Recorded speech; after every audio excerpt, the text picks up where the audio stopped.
Right, Pete. We talked about the basically what the Smart Betting Club does. How many times do you think you found the goose that's laid the golden egg, and then they've become unable to sustain that? It happens occasionally. I can think of one service a few years ago that did particularly well. This was around the time of the break for COVID as well, pre and post that. And pre that they did particularly well on horse racing, developed a whole bunch of models and proved a good profit. And then post that and the return to racing, it just fell off a cliff and never recovered. Now, like, you never really know why that is. I should preempt that by saying that we don't give a top rating to services until we see them prove themselves over a period of time. So this is one that had potential, if you like, and we like the look of. But this is why we do this long-term analysis to say, right, well, we need to see evidence of how they continue to perform because we don't have enough data. But yeah, that was a strange one. I don't know what happened there. But sometimes with models, they kept on saying, oh, there's a flaw in this. We found a bug or we found a problem. But ultimately it just flatlined and never happened, never really took off again and just disappeared.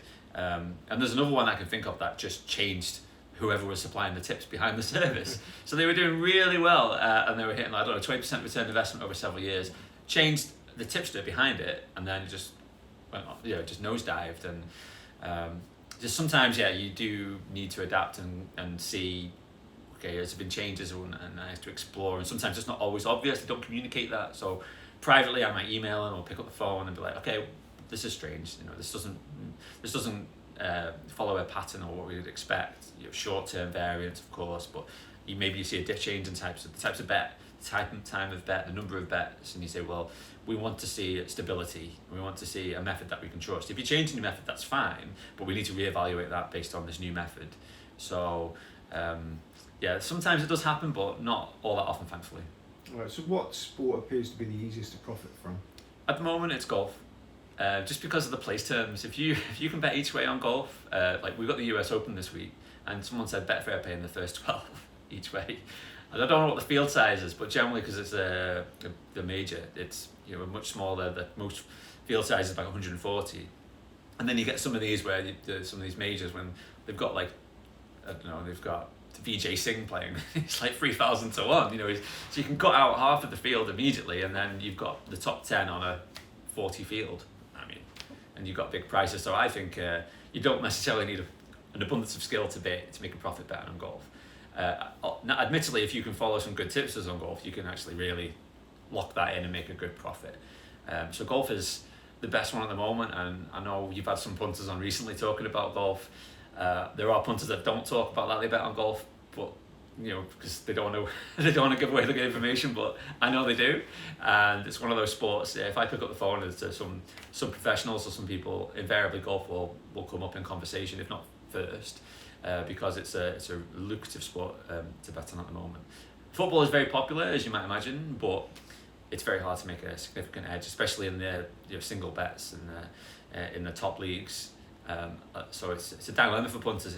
I had an email from a chap today. He wants to bet on soccer. He was going, I want to bet on soccer. I want to do high strike rate on soccer. And I was like, well, okay, but I'm not too sure there's that many that exist that's going to suit what your preference is. And I said, well, what does it matter if you're going to bet on it for fun? That's fine, go for it. But don't come to me if you want to make a profit on it. And if I tell you I don't really think you're going to get anything that's going to suit you on this particular angle, then don't expect, you can't just fudge something to make a profit. Go and bet on the sport maybe you're not as interested in, but it's actually quite lucrative. It really depends on what you want to do with your betting. Right, talk about your betting. You're not from you told me you're not from a betting background, a family that bets. So what attracted you to it? Well, I think it goes back to the right time, right place. I've always had a love of numbers and statistics. I've always been a geek like that. I used to do cricket games, and I would convert letters to numbers and stupid stuff like that when I was younger, and just love numbers. I would do cricket games and number games, and I had quite an aptitude for maths. I did my exams early because I was quite good at maths. So things like that I think attracted me to it when betting became so much more popular, and so I just like the idea of, I've always been, I suppose, a bit entrepreneurial and always been interested in doing something a little bit different.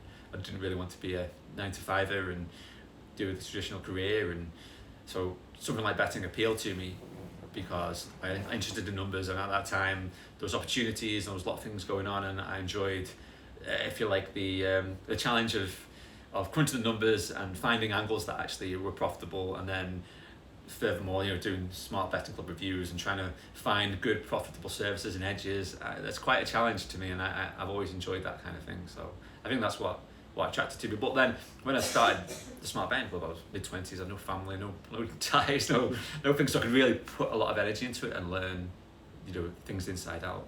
I don't know if I'd be able to start it up now. Okay, well I found that I do a bit of stalking before I do these interviews. Yeah. I found an old Twitter account Yeah. where you describe yourself as a professional gambler and a frustrated drummer. So how did the pro punting go?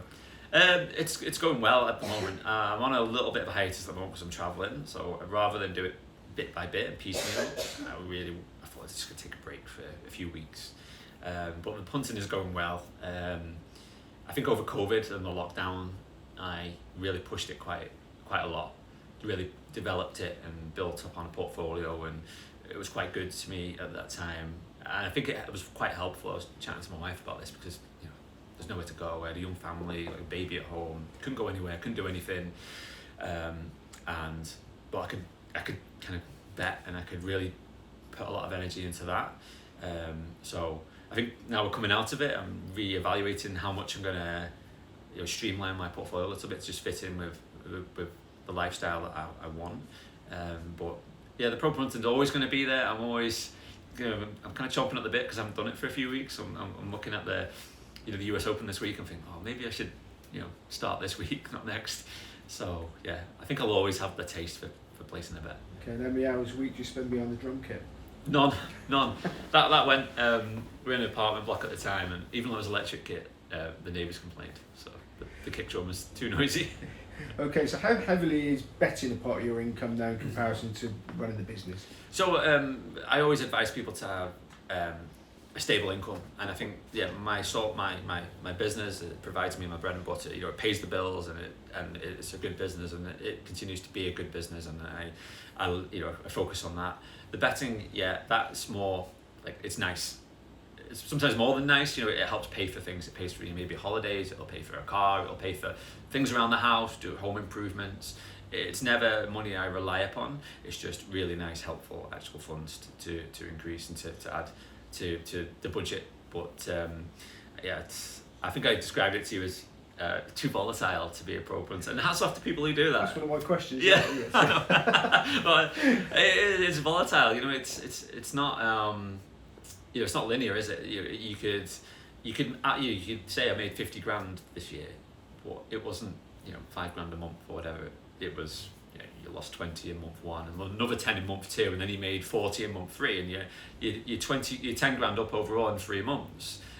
But how many people are gonna stick that out and come the end of February, you're chatting to your wife and say, I'm 30 grand down. It's the conversations you don't want to have, and it's too difficult. I feel like that additional pressure now. So you either need a huge bankroll or cojones to ride the variance wave. So well done to those people that can actually handle that. I know I can do the betting, and it doesn't matter. It's not going to impact if I can feed the kids. So okay, now we said at the beginning you live in Toronto. Yeah. So how logistically difficult is that to operate in a betting operation where I assume a lot of your business is in the UK? I mean, you're a married man with kids, mm-hmm. and you're sort of betting on a different time zone. So how does that work? It works, and you have to be creative. So when you start to scale up, you have to be creative because you're not going to be able to bet in your own name. You're not going to be able to you're not going to want to place all the bets. Sometimes it's not a great return for your hourly wage, if you like. If you work out what your hourly wage is to do something, and you can sometimes pay people to do that, and that's a route I've taken. So there's a 5 hour time that we're 5 hours behind, and I don't bet on anything in play. I don't bet on anything that really needs me to be placing a bet at a particular instant. Sometimes it's helpful, but it's not always essential. So I effectively build my portfolio based on services that fit into that. You could go and choose services that require that, and that's not going to suit me, but it might suit somebody watching this. So yeah, it's just being creative and building a network or a team of people that I can pay people to do roles where they place bets for me, maybe when I'm asleep, maybe where just because I don't want to not waste my time, but spend my time doing that. I know how to do it, but it's more effective if I pay somebody to do that, and then it works out in my favor. So on that side, it's not too difficult once you can solve that particular query.